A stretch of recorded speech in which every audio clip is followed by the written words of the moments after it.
Bonjour à tous, on va donc déguster ensemble un Saint-Aubin en Vesvos 2016. Donc là on est en Côte-de-Beaune, à côté du petit village de Saint-Aubin, donc l'appellation Saint-Aubin. Parcelle très en pente, hein, c'est vraiment un coteau, on parle presque de montagne ici, juste au-dessus d'un petit village qui s'appelle Gamay. Donc on a une très belle parcelle qui fait à peu près 4 hectares, donc d'un seul tenant. Parcelle, comme je disais, très en pente, des pentes de l'ordre de 30%.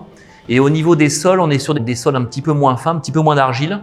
Et on aura une certaine fraîcheur. Et pour nous, on parle presque d'un vignoble de montagne, puisque en Vesvos, si on parle de ce climat en Vesvos, en fait, si on étudie l'étymologie du terme, on est vraiment sur une notion de vallée. Donc c'est la vallée entre deux montagnes, ou c'est le vallon entre deux montagnes, ce qui explique le nom du climat.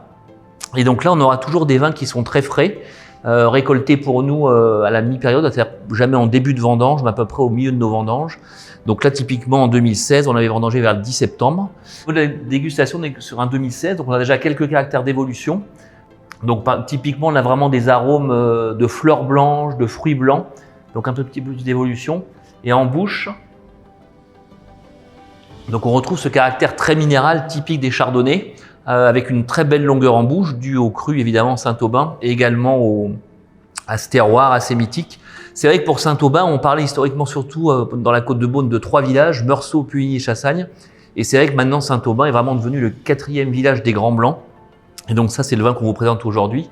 Au niveau de l'accord mets et vin, contenu un petit peu de ce caractère un peu plus évolué, où il y a un petit peu de cire d'abeille, des arômes un peu comme ça, on pourrait penser à l'associer avec un foie gras poêlé. On a vraiment une très belle association entre la richesse du foie gras, mais juste voilà, pas trop cuit, juste poêlé. Et puis ce vin avec 4 ans d'âge qui présente des caractères typiques d'évolution et d'une belle garde.